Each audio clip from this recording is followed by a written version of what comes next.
क्या होगा कि अगर आपसे मैं कहूं कि जायसवाल आउट थे कि नॉट आउट? आखिर इनके साथ बेईमानी हुई कि नहीं?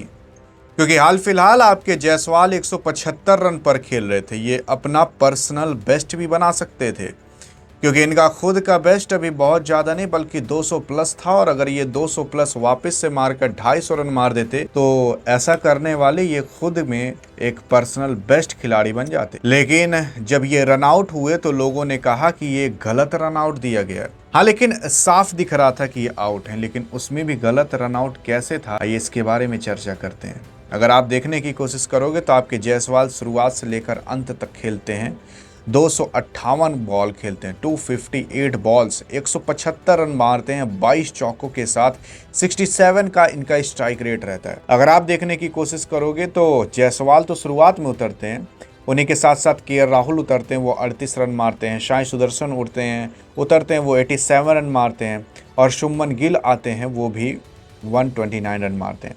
लेकिन सवाल उठता है कि जब आपके यशस्वी जायसवाल ने 175 रन मारे थे तो सवाल ये भी खड़ा होता है कि जायसवाल को रन आउट क्यों दिया गया? क्या रन की वजह से दिया गया कि बेईमानी की गई, क्या किया गया, ये इसके बारे में चर्चा करते हैं। क्योंकि जब रन आउट हुए थे आपके जायसवाल ना तो प्लेयर्स उतने ज़्यादा इंटरेस्ट लिए, ना अंपायर्स और ना बैट्समैन, मतलब कोई इंटरेस्ट ही नहीं लिए। जैसे लगा कि उनको ये बंदा आउट नहीं है, इस वजह से कोई इंटरेस्ट नहीं लिया। लेकिन आउट क्यों दिया गया इसके बारे में चर्चा करते हैं, क्योंकि अंपायर ने फिर भी उंगली खड़ी कर दी। आप देखने की कोशिश करोगे तो इंडिया वर्सेस वेस्ट इंडीज का मुकाबला आ रहा था, दूसरा मुकाबला आ रहा था, 10 तारीख से चालू था, 11 तारीख को ये मुकाबला हो रहा था। क्योंकि टेस्ट का मुकाबला है तो 2 दिन चलता है, मतलब 5 दिन चलता है, और दूसरे दिन ये मुकाबला हो रहा था। यहाँ पर टीम इंडिया टॉस जीतकर पहले बैटिंग का फैसला की थी, तो अगले दिन भी बैटिंग कर रही थी। आपके जायसवाल पहले दिन तो 172 रन मार दिए थे, फिर आकर दूसरे दिन 175 तक पहुँच गए थे। फिर उसके बाद ये एक शॉट मारते हैं सामने की तरफ, रन दौड़ने की कोशिश करते हैं, लेकिन आपके गिल साहब सामने रहते हैं नॉन स्ट्राइक पे, और वो मना कर देते हैं कि रन नहीं भागना है। और जायसवाल वापस से आधी क्रीज से लौट कर जाते हैं, लेकिन इतने पर रन आउट हो जाते हैं। अब यहाँ पर बेईमानी कैसे हुई? तो आप जो फोटो में क्लियर देख रहे हो ना, यहाँ पर लोग कह रहे थे कि ये जो बंदा है जो स्टंपिंग किया या रन आउट किया, वो जब बंदा बॉल को स्टंप से छुआ रहा था, मतलब जब बॉल और स्टंप छुआ तो जो लाइट जलती है, तो आप देख सकते हो कि जो ग्लव्स था वो छुआ, बॉल पहले ही निकल चुकी थी। इसका मतलब ये है कि आपके यशस्वी जायसवाल नॉट आउट हैं।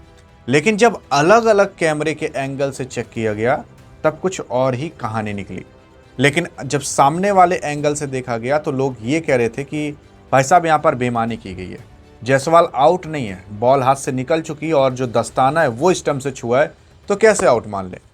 लेकिन नहीं भाई साहब, जब अलग अलग एंगल से देखा गया तो जो बॉल थी वो दस्ताने को टच की हुई थी। हाँ, बॉल दस्ताने को टच की हुई थी। तब तक जो किल्ली की बेल्स होती हैं, यानी कि ऊपर जो डंडी रखी जाती है, वो जल चुकी थी, और वो जल जाना, स्टंप से हट जाना आउट माना जाता है।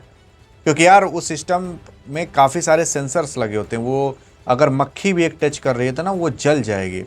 और उसी के ही साथ साथ वो 30 लाख का स्टंप है, वो गलत नहीं बताएगा।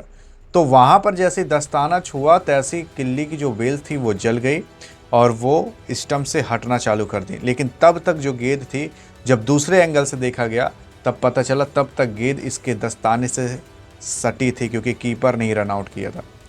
तब आपके जायसवाल को रन आउट दिया गया, वरना ऐसे नहीं दिया जाता। तो जायसवाल टेक्निकली रूप से आउट थे, बेईमानी नहीं हुई थी।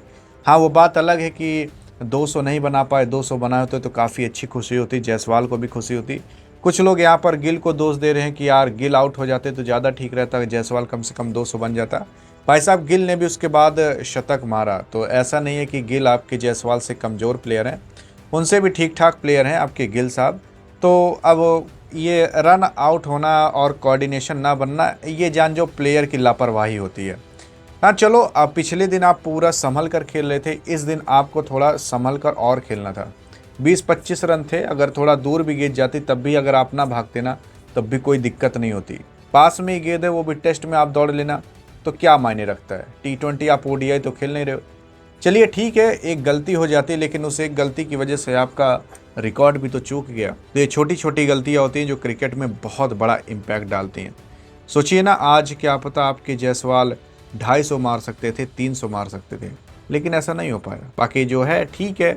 अधिक जानकारी चाहिए तो स्क्रीन पर दिख रही वीडियो पर क्लिक करके देख सकते हो। तब तक के लिए जय हिंद और जय भारत।